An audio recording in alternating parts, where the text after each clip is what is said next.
Chapter 9 is titled as Bhakti Yoga.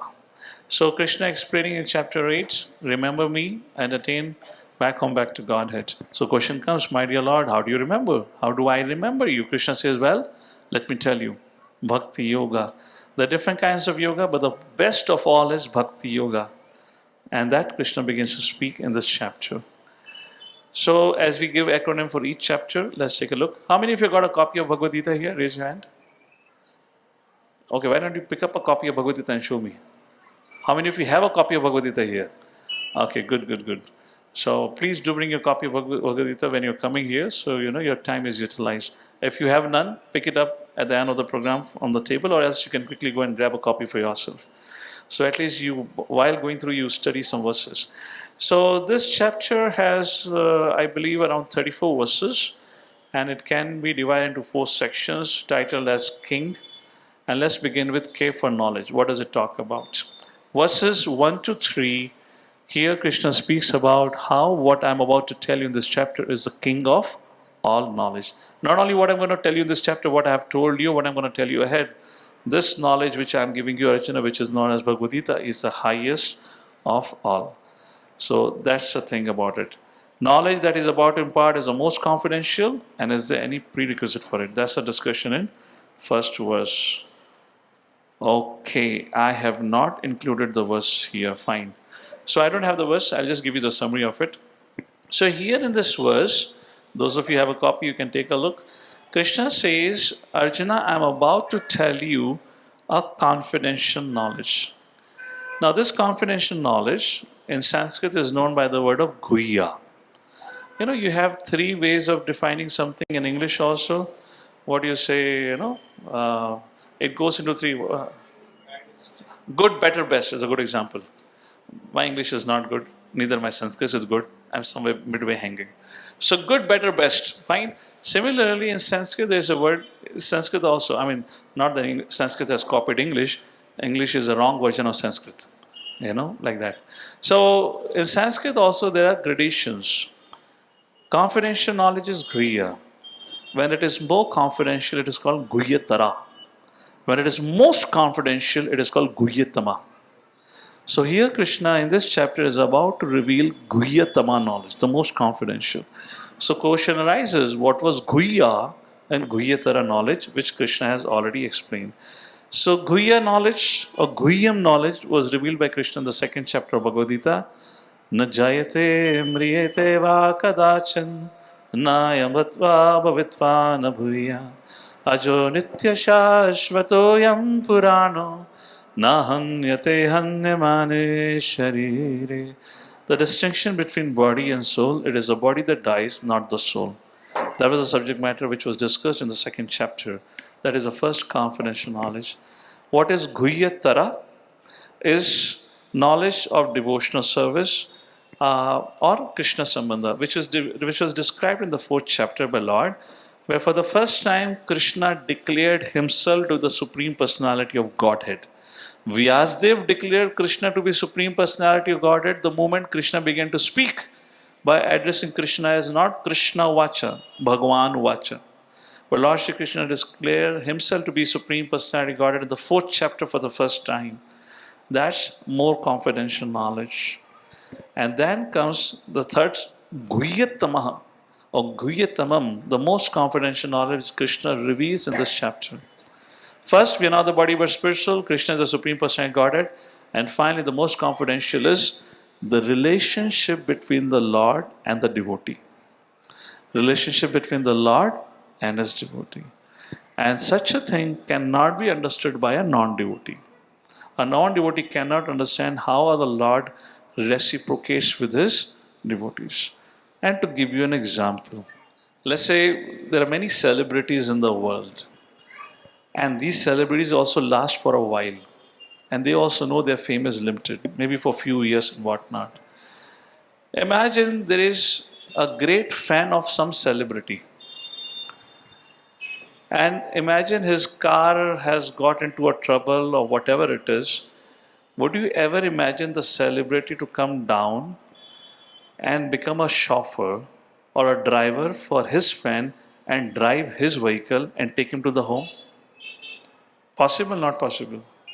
Very difficult to imagine. Now you're talking of an extremely rich person who have his own hundreds of drivers.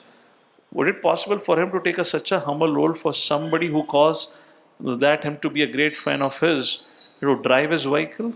Or let's say drive his scooty?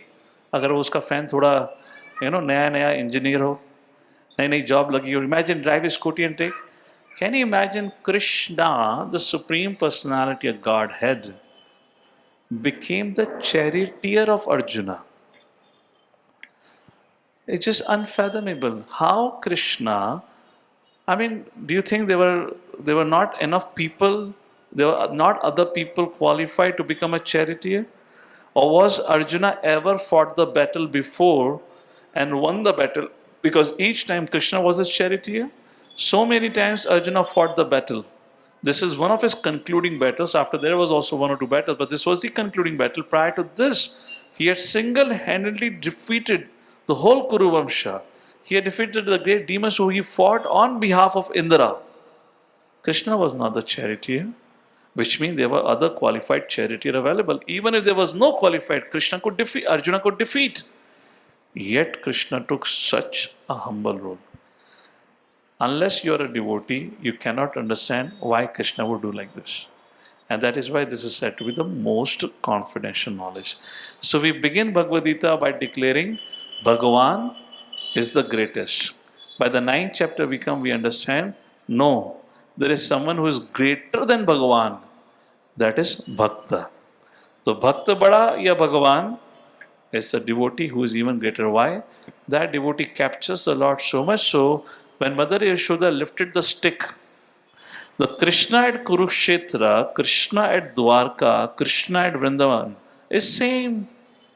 That same Krishna opened his mouth when he was a toddler and showed the whole universe in his mouth to Mother Yashoda. It is same Krishna who was only 2 days old, who killed one of the greatest demoniac, Putana, who frightened everyone. He was the same Supreme Lord. And that Supreme Lord, Mother Yashoda, simple cowherd lady, lifted a stick. He was running out of fear. How is this possible? Like that, there are many, many pastimes. So therefore, Krishna says, nobody can understand this. And to understand this, there is a qualification required. What is that? Let's take a look at it. Arjuna, I'm about to give you Guhyatamam, the most confidential knowledge. Is there any prerequisite? Yes, there is a prerequisite. Let me ask you, what do you expect if the way Krishna spoke Bhagavad Gita to Arjuna? Of course, many of you would not have read. We are still on the 9th chapter. 10th chapter, Krishna describes as all opulences. 11th chapter, Krishna shows his Virat Rup and whatnot. Prior to that, Krishna has already declared, I am the Supreme Personality, Godhead, etc. in 7th chapter and other chapters. Imagine Duryodhana would be hearing Bhagavad Gita. What would be Duryodhana's reaction? Do you think Duryodhana would also undergo transformation? Yes or no? I mean, actually, who needed Bhagavad Gita the most? Arjuna or Duryodhana? Why did you say Duryodhana needed most? Arjuna तो केवल युद्ध छोड़ के जा रहा था, दुर्योधन के कारण तो हिंसा होने वाली थी. सारी की सारी हिंसा रोकी जा सकती थी अगर दुर्योधन के मन में बदलाव आ जाता. Yes or no? So who needed the most? Duryodhan. Imagine Krishna speaks to Duryodhan. Do you remember the time when Krishna went as a peace messenger? That same Duryodhana, such a rogue. Just some time ago, he had went knocking on the door of Dwarka, begging Krishna to fight at his side. And because Arjuna had also reached the same time, so Krishna said, well, because both of you have come, so I have two options. Take me, I will not fight the war, or take my whole army. And Duryodhana got the whole army. He begged Krishna, got the whole army, and he is back at Kurukshetra. Krishna goes as a peace messenger. This scene, maybe this is afterwards, before. Anyways, Krishna goes as a peace messenger, and now that same Duryodhana tries to capture Krishna. Now imagine Krishna think, okay, Arjuna तो one में जा रहा है, जाने दो. दुर्योधन भी one में चला गया तो प्रॉब्लम ही खत्म हो जाएगी. एक को मैं कह रहा हूं तू वापस आ जा, और एक को सही में जाने की आवश्यकता है. So imagine if Krishna would have told Bhagavad Gita to Duryodhan, what do you think what would have happened? At the end of Bhagavad Gita, Krishna said, Duryodhan नहीं समझा है, बोलो, दोबारा सुनाऊंगा. लगता है अभी तक भगवद गीता चल रही होती कुरुक्षेत्र पे. दुर्योधन बोलता हर बार, कुछ नहीं समझा, क्योंकि मैं बदलने वाला नहीं हूं. I am going to fight. Krishna said, oh, you have not understood, let me tell you again. Why Arjuna would not, why Duryodhan would not have understood? Krishna gives the qualification to understand that, which Duryodhan didn't have it. Anasuya way, non-envious. Arjuna, because you're non-envious of me. Are you familiar with envy? How many of you are familiar? Please raise your hand. But you have had instances when people have envied you, right? How many of you had been the object of envy? Raise your hand. Object of envy when others have envied you. Have you ever done other way around? Okay. No, you don't have to raise your hand. You'll be too humble to really raise your hand. And so, what does envy mean? Or what does envy do? Any idea? What does envy do? Why Krishna is saying among everything, the greatest qualification for you to understand the most confidential knowledge is you got to be non-envious. What does envy do? Envy covers our intelligence, blindfolds us such a way, regardless of how great that person, man or woman may be, we will not be able to see that. What we would see, in fact, वो गलत तरफ point कर रहे हो. All that acknowledgement, appreciation should come towards, I deserve it. He has no good qualification. This is called as envy. Envy does not allow to see good in others. Here, Krishna, the Supreme Personality of Godhead, how can Krishna reveal his opulences to Duryodhan, who is filled with envy, and he would say, no, you cannot have that. I possess it, or else I need to have it. That's the point here. Anasviva. And Shraddha, faith. And then in the next verse, Krishna says, what is the nature of such knowledge? Very famous was Rajvidya Rajguyam Pavitram Idam Uttamam.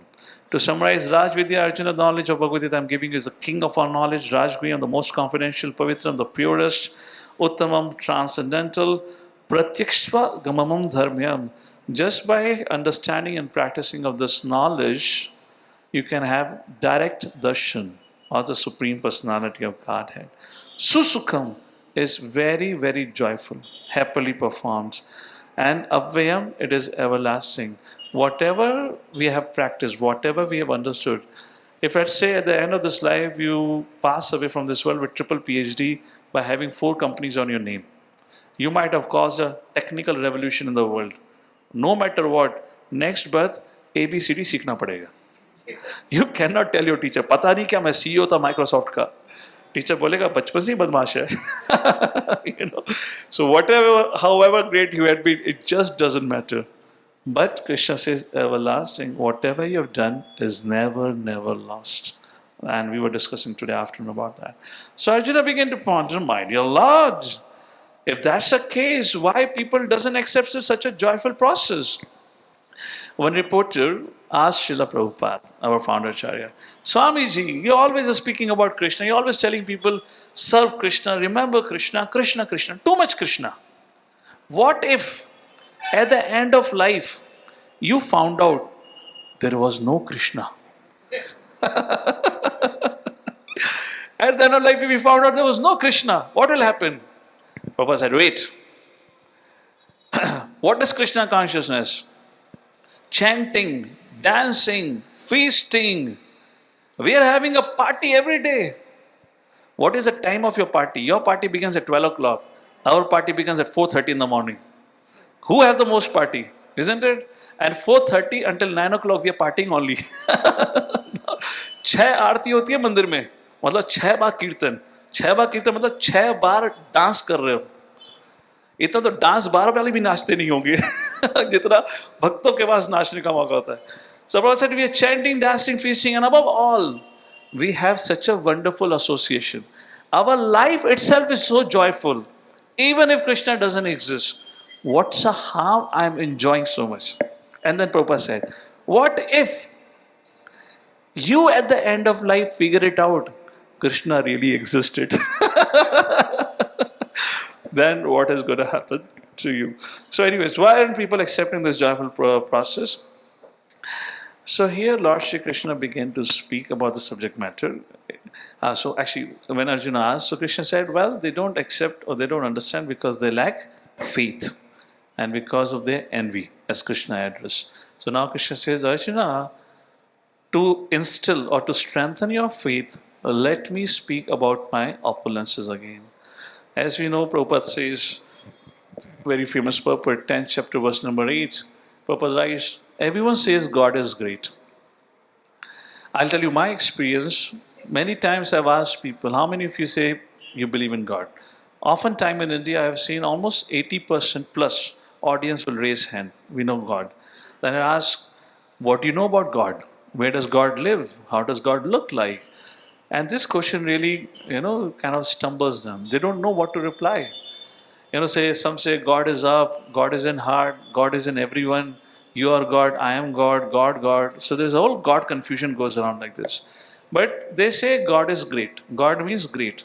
And Prabhupada says, people say God is great, but the problem is people don't know how great God is. And that greatness is being explained in 9th chapter in the following set of verses, which is inconceivable relationship. Where Lord begins to talk about his relationship with his nature, and he explains how this nature, material energy, there are 5 subject matters of Bhagavad Gita. Ishvara, Jiva, Kala, Karma, Prakriti. Prakriti means nature. This is a nature which functions everything. Prakriti hai kriyamanano. What is that? Ahankara. How does the first line begins? Prakriti hi kriyamanano. Gudha karmani sarvashaha.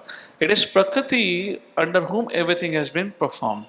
We have discussed in the previous chapter, this is mentioned in the 5th chapter, 2nd and the 3rd chapter, this discussion comes.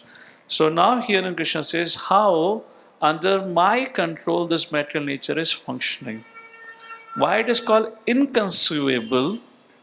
Conceive का मतलब होता है समझ जाना. Can you imagine, there is a whole experiment going on right now to have a driverless cars. Some of you in technology might be aware of it. When I was in my own field of research, then we were working on creating a security solutions for such kind of a thing in our research.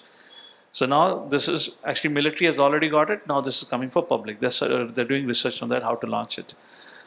So we all are familiar with if a car is moving on the street, there has to be a driver. Yes, that is conceivable. Imagine you're driving on a highway and the car passes by you. And you're like, oi, how did he dare to drive faster than me? I will also speed up. And you also speed up. Because you are now trying to have that ego battle with him. When you are about to cross, how many of you agree you're going to turn back and look who is driving? Because I defeated him. You turn back and look. There's nobody. There is nobody. How many of you say you'll be like, hey, this is inconceivable. Because car is moving. Somebody should be driving. So because we are not able to see, it becomes inconceivable. And that is the point Krishna is saying. Prakriti is managing everything. But in my relationship, I am acting through it. But you're not able to see me directly. That is the meaning of inconceivable. And that's what Krishna explains here. Let's take a look at. He says, I am the Supreme Director. Please repeat after me. Maya Dhyakshena Prakritihi Suyate Sacharacharam Hetunanena Kaunteya Jagat Viprarivartate Maya Adhyakshena Prakriti. Under my control, this whole material nature functions. I am the cause, like that Krishna says. I am the Supreme Director, nature acts according to my will. And like this, Krishna here gives a mere indication of his greatness. Then Arjuna pondered, Arjuna thought, and he thought, my dear Lord, you are the Supreme Director, you are the Supreme Personality Godhead. So why some people despise, deny, dislike, or don't respect you as a Supreme Personality of God? In other words, you create, you provide everything for us. Why these foolish people don't accept you, the reality? And then comes the 3rd subject matter of 9th chapter, where N stands for non-worship, from 11th verse to 25th verse. Where in the two sections are described for 11th to 15th verse, Krishna talks about fools who reject bhakti. And the second section is Krishna is the supreme object of worship, where his relationship with devtas are being discussed or described. Let's take a look at it. So here Krishna talks about individuals who, despite knowing he is him, the Supreme Personality Godhead, yet misunderstand him. And they just don't accept him. Who are these? Let's take a look. Krishna calls them fools who deride him. Please repeat. Avajananti mahamudha manasham tanumashritam param bhavam ajananto mama bhut maheshwaram. Avajananti, jananti, avajananti means ignorant. Mama muda, muda means fools. Fools do not know me. Manasham tanam ashritam. When I appeared in a human form, human-like form, the fools reject me and they do not understand me. Param bhavam ajananto, not knowing my greatness, mama bhuta maheshwara. What is that? Bhuta, mama bhuta. I am the supreme lord of everything. They deride me, they disrespect me, they do not believe I am the Supreme Personality of God. Just for one reason, I am also a human being. Any example? Who saw the Lord in the human form, just didn't accept it because he was like in human form? Any examples? Hiranyakashipu, I mean, for him, he didn't appear as a human form. He was half man, half lion. Tulsidas, he rejected Lord. That's a different thing, human form. Huh? Ravan, okay, yes, Ravan. बोला ये मनुष्य क्या करेगा ये? What else? Huh? Shishupal, Duryodhan, Jarasandha. So many examples are there. Now my question here is, in a Rajasuya Yagya, Pandavas, Arjuna was around 75-year-old, so was Krishna. A great Rajasuya Yagya was performed. At that point of time, in the whole assembly, Yudhishthira asked Bhishma Pitama, the greatest and the oldest among all, please honor the most respected personality. Bhishma Pitama, the oldest and the wise guy, got up and he said, he called upon Krishna, who was 2 generations younger to him, 2 generations younger to him, and declared him to be the greatest personality. In fact, the Supreme Personality of Godhead, Shishupal got up, he said, ये बूढ़े का दिमाग खिसक गया बुढ़ापा दिमाग पे चढ़ गया, इसको पता नहीं सच क्या गलत क्या, हम दिखाई नहीं दे रहे क्या, जो इस ग्वाले को तूने डिक्लेयर कर दिया है भगवान है. And that's the time Shishupal went on abusing Krishna. He hit a century. He forgot in this century he will not get award, he'll get death sentence. That was the thing. Now, why did Shishupal, later on Duryodhan, or in fact Jarasandha, they saw Krishna? Kamsa at least didn't saw him. Kamsa saw way later on. Why they just couldn't accept? Duryodhana saw the Virat Roop of the Lord, not which was shown as Kurukshetra, which was shown in his own assembly. When he tried capturing Krishna, Krishna has grown a humongous size. There was a semi-partial, you can say, Virat Roop. फिर भी उसको नहीं चमका. विदुर जी ने बताया, व्यासदेव जी ने बताया, सब ने बताया. Any idea why they could not understand Krishna to be the Supreme Person? They were seeing Krishna eye to eye, face to face, standing right before him. Bhishma Pitama, when he was shot dead on the 10th day, when the whole war stopped, the moment Bhishma Pitama crashed on the ground, everyone stopped fighting. If the warrior had lifted a sword and he was about to cut the throat, he got his weapon over there, he didn't strike. The moment they heard Bhishma Pitama had fallen, Bhishma Pitama has fallen, everyone ran to the spot. They couldn't believe how it is possible. All the Kauravas, all the Pandavas side, they were together around Bhishma Pitama. This is impossible. And Bhishma Pitama called Duryodhan. Duryodhan, look what has happened. If I can go down, then there is no hope in your army for anyone. Do Sandhi with Yudhishthira, I promise Yudhishthira would allow you to rule your kingdom. Give his kingdom back. Duryodhan hung his head down and walked away. And Bhishma Pitama said, you know why? Because Krishna is by their side. अबे सुनने की भी हद होती है, कितनी बार सुनेगा Krishna Krishna Krishna, but he could not understand why. Yes, one word answer, one word, ego, one word, what else, ignorance, what else, rigid, stubborn, one word answer, huh?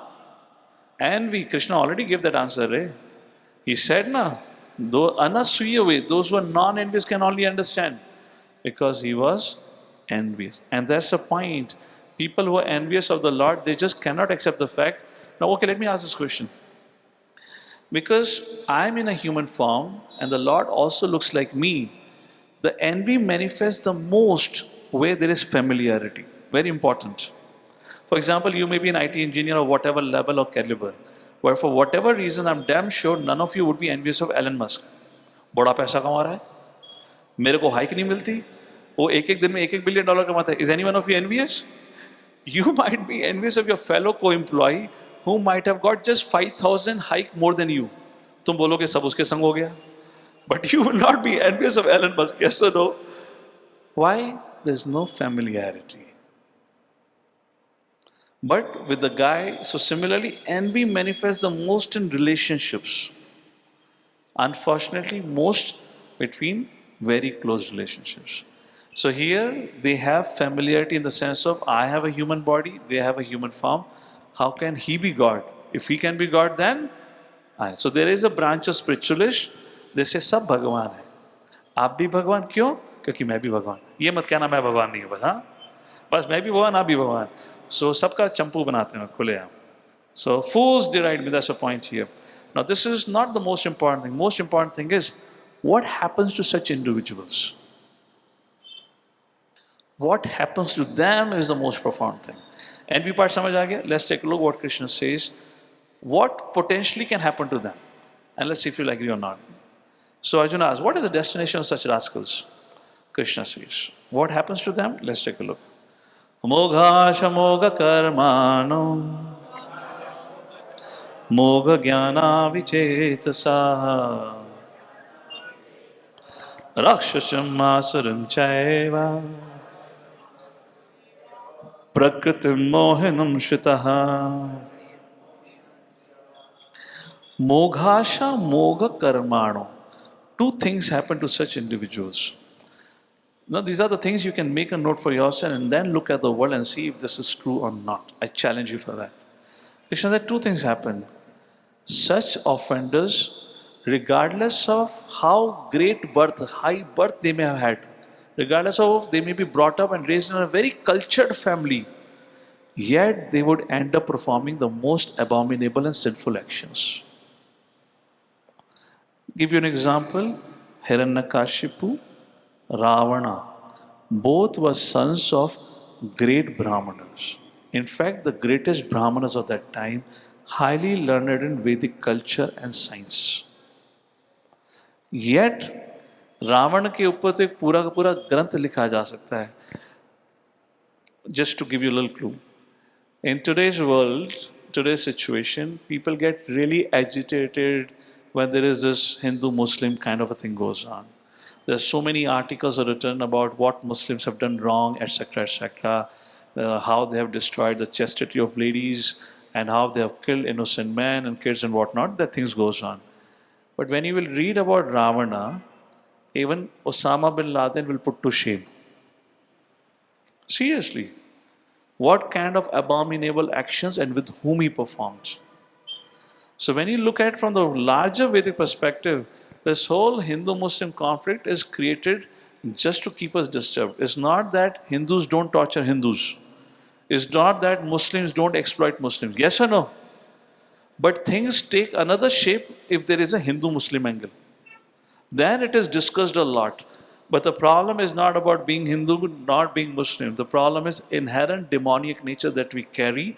And that demoniac nature takes its own shape the moment we reject God. So those who reject God, what happens? Mogha shamoga karmano. Regardless of how great values, culture were given to them by their family and whatnot, they end up performing a very abominable actions. Ravana was so sinful. You think that he kidnapped Sita? Well, he had no relationship with Sita. This rascal would not even leave the daughters or the wives of his own relatives. He would kidnap them. He did that with the Kuber's son's wife, who was his daughter-in-law. She's saying, "I'm your daughter." Such was kind of a person. And although culturally and birth-wise, he was born to a Brahminical family, had all knowledge and wisdom. Moga Karmano. Now from this perspective, if you look around, you'll see that. Those somewhere who are engaged in sinful action, abominable action, are not necessarily people of some other faith. Not people necessarily have had a very bad training or bad culture. It is something their own demonic nature is manifesting. It is but going to happen the moment you say God doesn't exist. And not only that, Moghasha Moga Karmano Moga Jnana Vichetasaha. And your jnana, knowledge gets covered over. As a result, Rakshashim Asurim Chaiva. Such an individual end up becoming almost like Rakshasa or Asura, which means he is a troublemaker for everyone in the society. For whom? One who envies the Lord. That's what happened to Duryodhan, Shishupal, Jarasandha, Dantavakra, you name it, those who envy. Now we say Mother Gandhari, her name is counted among the most chaste ladies. Yes? You know, her husband, Dhritarashtra, was blind from childhood. He didn't ask, or he didn't put a condition in his marriage that I want my wife also to be blindfolded. Gandhari, understanding that, wife should not have more potential or be on the same level with the husband, then ego battle will not happen. She herself blindfolded. Although Bhishma Pitama had not gone there to ask for Dhritarashtra, or it was vice versa. Shakuni. Why Shakuni became so envious of the Kuru Vamsha? Because when Bhishma Pitama had come over there, he was thinking he has come to ask for my sister hand in marriage for Pandu. But there the discussion came about Dhritarashtra. And Shakuni told Gandhari, you don't have to accept it. But Gandhari said, so be it. And she voluntarily chose to blindfold herself. Extremely chaste, dharmic lady. Yet she gave a birth to the greatest demon, Duryodhana. Not that she gave a birth to that, but an individual who chose to envy the Lord, Moghasha Moga Karamano Moga Jnana Vichetasaha. Like that is the condition that happens. Then Arjuna thought, okay, my dear Lord, what about those who do respect you, who serve you? Krishna said, well, they are called as Mahatmas. We'll make this as the last point and we'll take it forward next time when we meet. Let's end on a positive note. Mahatmas. Let's talk about Mahatmas and try to become Mahatmas in our own life. And Krishna says, everyone repeat after me. Mahatmanastu mam pata. This side is loud, huh? So Haribol, inka dinner count confirm. Inka cancel karna. Devam prakritam ashritaha. पेट के लोग सब कुछ करने को तैयार है. पेट की बात आती है तो आवाज निकल ही जाती है. I'm just joking, yeah. You all are sensitive. Let's recite together again. Mahatmanastu mam pata Daivam prakritam ashritaha Bhajanti ananaya manaso Gyatva bhutadim avvayam Mahatmanas tu mam pata daivim prakritim ashrita. Very simple Sanskrit. जो मेरी शरण में आते हैं उनको महात्मा कहा जाता है. दैवी प्रकृति आश्रिता. They are under the shelter and protection of my divine energy, internal energy. That internal energy we know as Srimati Radharani. So they function under the internal energy. Bhajanti ananayo manaso gyatva bhutadim avvayam. Bhajanti ananaya manaso, they do not deviate or distract their mind with anything else. They are focused. Their faith is strong. And they engage in devotional service or bhakti unto me. O Sanaprata, those who are not deluded are under the protection of the divine nature. They are fully engaged in devotional service because they know me as the Supreme Personality of Godhead. All right. Then Arjun said, my dear Lord, how can I recognize such personalities? Yes. I mean, पूजा पाठ तो कितने करते हैं? हर कोई पूजा पाठ करता है. एक नास्तिक व्यक्ति जो दुकान खोल के बैठा है, जिसका भगवान में कोई भरोसा नहीं है, वो भी पूजा पाठ करता है. अगर ऊपर वाला है तो 2 मिनट की घंटी और अगरबत्ती दिखाने मेरा क्या जाता है? People think like this, people have told me like this. मैं क्या, तू तो विश्वास नहीं करता. बोला करने में क्या जाता है? अगर है तो शांत हो जाएगा वो. They even they have this kind of a thought about it. So now as I see, I would say, oh, look at that, how devoted he or she is. There have to be symptoms. So how do you recognize such a Mahatma? Let me hear from you, Mahatmas. How can you recognize other Mahatmas? One who is devoted in devotional service. Anannaya manaso. Yes, their minds will be calm. That also happens in tamoguna. हमेशा सोता हुआ व्यक्ति. कई बार काम mind का मतलब है बिल्कुल शांत समाधि में. Calm. What else? They will have no wishes. They will have no desire. I mean, how do you know? They have no desire, no desire. They're not asking you to buy them shoes or purse or something. How can you, seeing them doing worship, tell them they have desire or no desire? They are humble. The beggars are humble or not? It requires a lot of humility to knock on the window and say, Kuch de do Baba. They're also humble.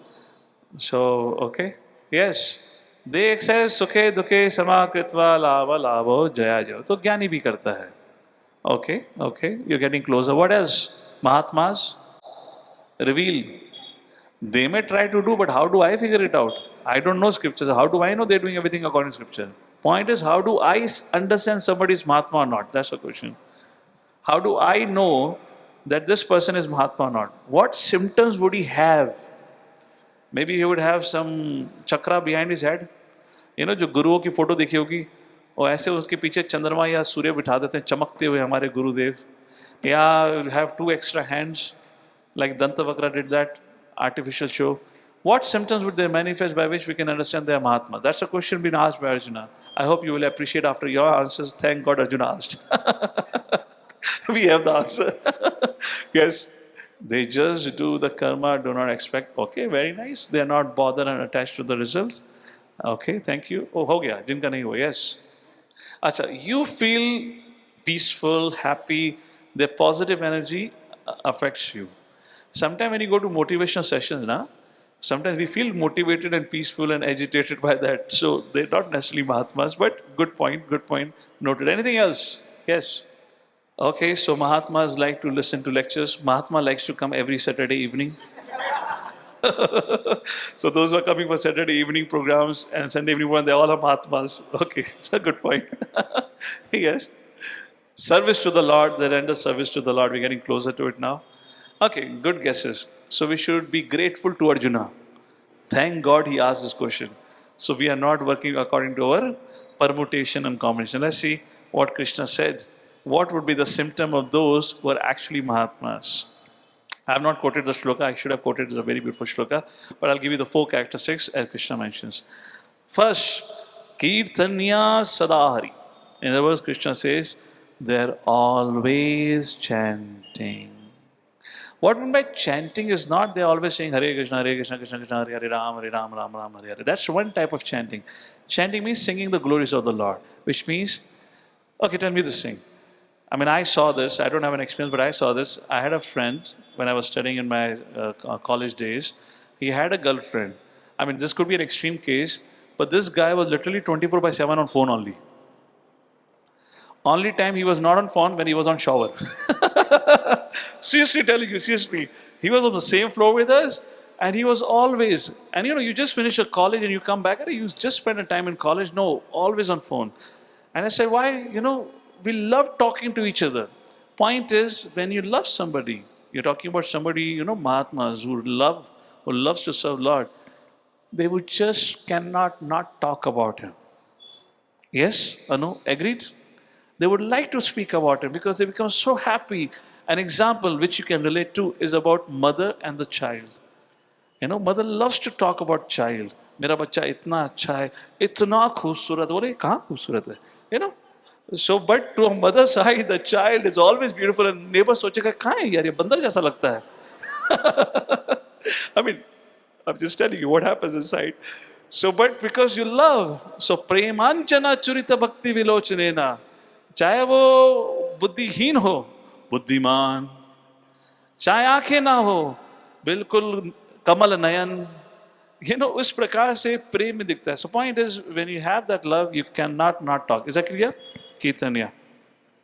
Then next is dhrad vrataha, with a fixed vow, which means they very religiously perform their services, particularly services directly to the Lord, in case either be reading, hearing, or chanting, whatever service. Somebody said about karma, like that. Dridvrataha. Then namasyanta, offering obeisances to the Lord, and finally nitya yukta. That's the most important thing. Such an individual, you'll always find him engaged. Always engaged. Not engaged for creating things for oneself, always engaged in rendering service to the Lord. Always. There are many examples of that. It is described about him, he's no more, or passed away a few decades ago.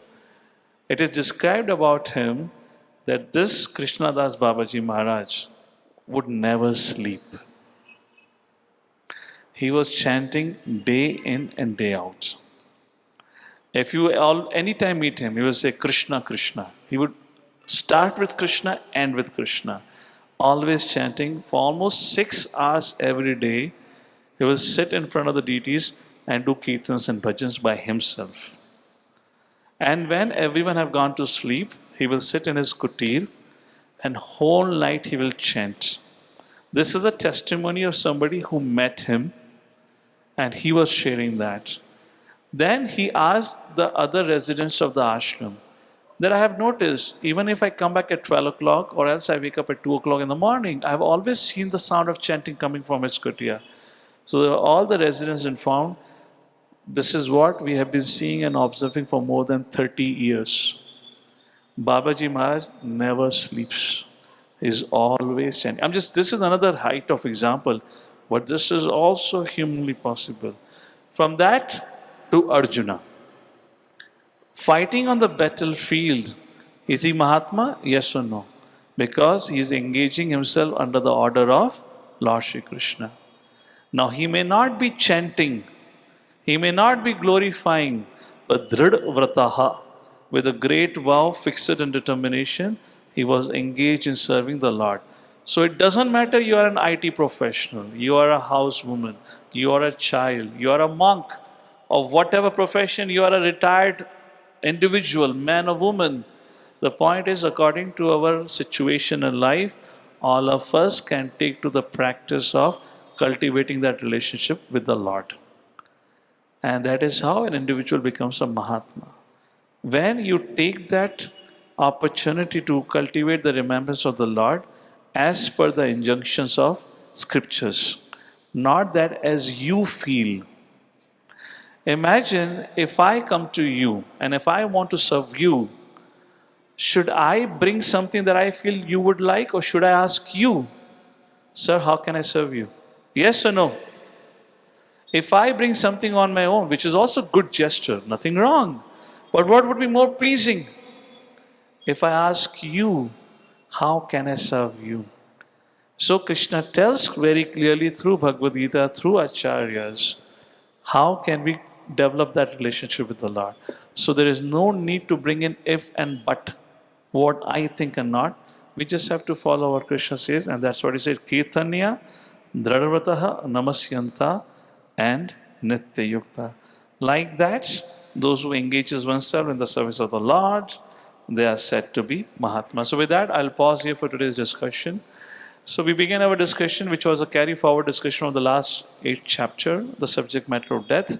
Today I introduced a conversational perspective on it, where a person who is about to die is having a conversation, or he's talking about a conversation happening between the soul and the body. And soul is talking to the body and saying, why are you afraid of death? Oh, you are afraid, you're thinking, you would lose everyone who loved you, who you loved. You're afraid because you couldn't do what you want to do in your life. You're afraid because you will lose yourself. Like there are different fears that we all undergo were expressed, and how to counter argue those fears were also mentioned. And in the end, it was said, although I'm at the face of death and I'm excited to embrace death. What was the last word? With all eagerness, with celebration. So I started my point saying that Vedic perspective teaches us how to embrace even death in a mood of festivity because it paves the way for greatest opportunity. We find it utter darkness just because we are in darkness. We don't know what is death and what is beyond death. Scriptures like Bhagavad Gita, which are meant for us, which each one of us should read. Even if you're not able to come on weekly basis, get a copy of Bhagavad Gita, read for yourself, join in online if not in person. But at least once in your lifetime, know about Bhagavad Gita. This is something which is given as a gift, the greatest wealth by our ancestors to us. So unfortunate we have time to read Harry Potter, Sidney Sheldon and whatnot, or to watch Netflix and destroy our mind. But we don't have time just to make our own life by reading Bhagavad Gita. And then we came to the 9th chapter where we talk about how Krishna says this is the king of knowledge, Rajvidya Rajguyam, Pavitram Idamuttamam. Arjuna, in this chapter I'm going to tell you the most confidential knowledge, and that most confidential knowledge is about my relationship with devotees.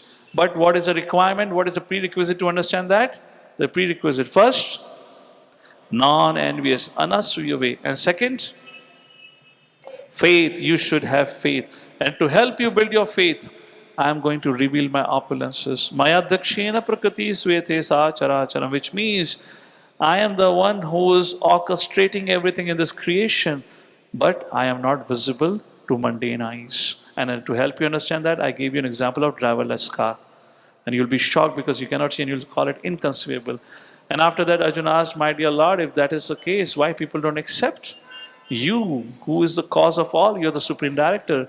And then Krishna began to say, well, there are different individuals for different reasons do not accept me. The first reason, when I appear in human form, they deride me saying that, oh, I am human, you are human, because of inherent envy.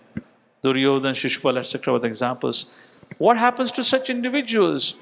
What we are talking about, Duryodhan and Shishupal, were actually the prince and eventually the kings, which means they had the great heritage, great values, they had a great upbringing, yet they were engaged in such abominable actions. Moghasha Mogha Karaman. One who has denied the presence, one who has said no, or one who has become envious of the Lord, cannot have any good qualities. Who are Mahatmas, or who are those who take shelter of yours? Krishna says, those who take my Mahatma Nam to Mahampata, those who take my shelter are called as Mahatmas. They serve or they work under my internal energy and their mind is fixed at me. Ananya Manaso, they're fixed on me. How can I know them? Krishna says, Kirtanya, Drad Vrataha. With fixed vow, they're always performing my glory. They love to speak about me. And they engaged in their devotional service constantly. So I gave an example of Krishna Das Babaji Maharaj, who will 24/7 chant his Mahatma, and Arjuna, who was a Grahastha, was performing his household duties as a Kshatriya to punish the culprits, was also a Mahatma. So that's the broadness of Vedic culture. That's the broadness of Krishna, who doesn't say if you have to have relationship with me, quit your family. No, you can be very well a family individual, continue performing your household duties, be a father, be a mother, be a child, whoever you are, yet you can have time and build your relationship. Just live your life according to how Krishna says, so that you make your life more meaningful and valuable. And if you're renounced, then dedicate everything in the service of the Lord. Anyways, you have dedicated for the service of the society. Why can't you take it through the means of the Supreme Lord? That's the subject matter. We'll pause here. And next time we'll continue. We'll probably cover 9th and 10th chapter together to still keep up with our pace with this discussion.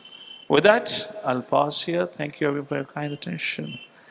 Hare Krishna. We can have some questions. Yes. We have the mic. Jagadguru Srila Prabhupada Ki. So those who have their questions, can they raise their hands? Mike will Yes, come. Prabhuji, like you said that Krishna was there among all of them, like Duryodhan, Shishupal and all, but yet they were not able to recognize him as he was there in the human form. So, taking current scenario as we are living in this world right now, how would we identify if God is living between us in the human form? Well, God is not living within us. Uh, God is living within us. So when will God come? The scriptures talk about it. okay. So if the scriptures doesn't give an evidence, how much ever some claims to be God, we don't accept. Because scripture is said to be like our mother.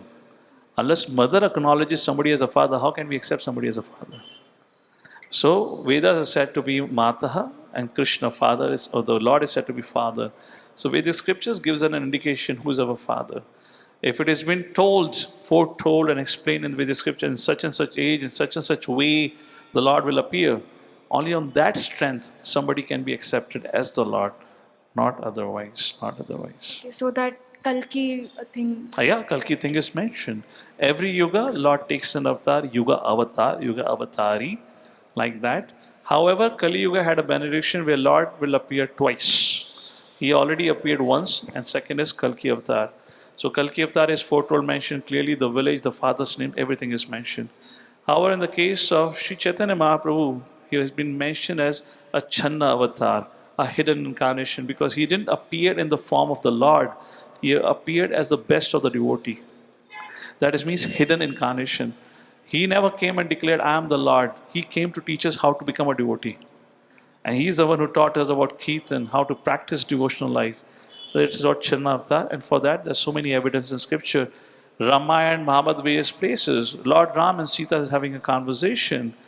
And Mother Sita said once to Lord Ram, my dear Lord, you have come to the forest. Why are you carrying this?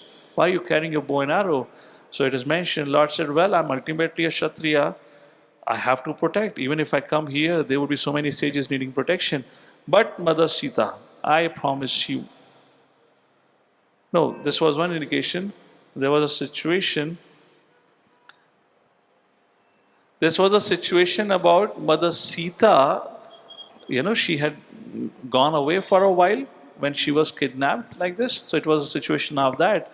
Lord Ram said, like as I cried in separation of you, in future yuga, I am going to come where you will cry in separation of me. And Mother said, what do you mean by that? Mother said, what do you mean by that? And then Lord Ram showed her his future avatar. He said, I will take sannyas and I'll walk as a mendicant. And then you will appear as my wife Vishnu Priya. And then you will stay back and cry in separation of me as I cried in separation of you. Like that is, there are many references like that which I mentioned. So we accept. Okay, Yes, thank you. next question. Hare Krishna, Prabhuji. Oh, yes. Prabhuji, I have a question like when we die, our whole soul identity is a soul. So, are there chances that in the spiritual world or maybe in next life we can meet, like she's my sister, so can I meet her in the spiritual world and is it possible to recognize or not? वो तो मैं वहाँ जाने के बाद बताऊंगा आपको. Okay. It will be a little premature for me to answer. Okay? I can only tell as much as been revealed in the scriptures about it. What my limited knowledge on this subject matter is, when you realize yourself as a soul, then you know past, present, future. You know everything. Not only you know who is your friend from this lifetime, you also know all those who were your friends, family members from your past life. Now you know everything. What happens because we have been covered by this body, covered over by the ignorance, therefore we have become very, very narrow, where you may call her or somebody else as your friend, whereas everyone else is unknown.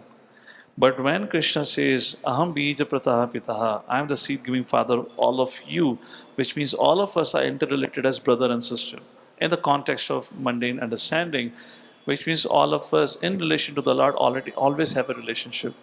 There's never ever a case when we didn't know each other or we would not know in the future. But as long as we are in this bodily covering, we have forgotten our eternal relationship. So, to precisely answer your question, yes, you may have a good relationship now, but once you awaken yourself, you might find many more wonderful relationship and have many more wonderful relationship not only with the friend sitting next to you, with many other living entities. All right? Wait and watch for that wonderful day to happen. Yes. Hare Krishna Prabhuji, Dandvat Pranam. Like you gave example of the sun, that if sun sets and it rises again, so every living entity who is born has to die, and every living entity who is dead has to be born again.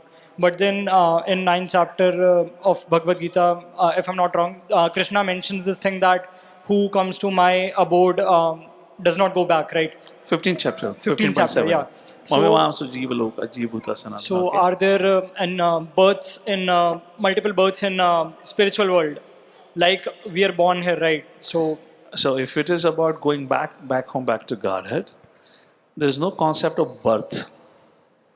The concept of birth, death, time, it's a material world invention or vocabulary. Such vocabulary doesn't exist there. We are an eternal being who have temporarily forgotten our identity, and we are in a deep slumber. Now, when we go back, we wake up from our slumber. Just like in night when you go to sleep, how many of you forget everything about yourself when you go to sleep? Okay, let me put it this way. How many of you had an experience when you woke up and you asked yourself, who am I? मैं कौन हूँ? मैं कहाँ हूँ? How many of you have that experience? I've had couple of times. मैं कौन सी दुनिया में हूँ? You wake up. ये कौन सा शरीर है? You have been such a deep sleep, and somebody woke you up in the middle of the night suddenly, and you say, ये सुबह हो रही है, शाम हो रही है, कहाँ पर है? You might have had that experience. But nonetheless, when you go into slumber, you forget about everything. Yes or no? Yes, Prabhuji. And next morning, when you wake up, then you realize, I am so and so. That is what is our situation. We are in a slumber. When we wake up, which means we wake up. That's it. There's no question of birth. When there is no death, there's no question of birth. And there is no birth, there's no question of death. We're eternal existence. We're kind of in a nidras avastha. It's our long night still continues in this world. That's the only thing. Or some say we were playing with Krishna, and while playing, after having lunch, we went on a nap. We're yet to wake up from the nap. Some mentions like that also. So when you wake up, you'll find yourself being surrounded by cowherd boys and the cows and the calves, and Krishna playing his beautiful flute and waking up you. Oh Asur Raj, हिरन क्या नाम था उसका, कुंभकर्ण के बड़े भाई, अब कितनी देर सोओगे, उठ जाओ. Just joking on that. All right. So thank you all for your attention. We'll pause here.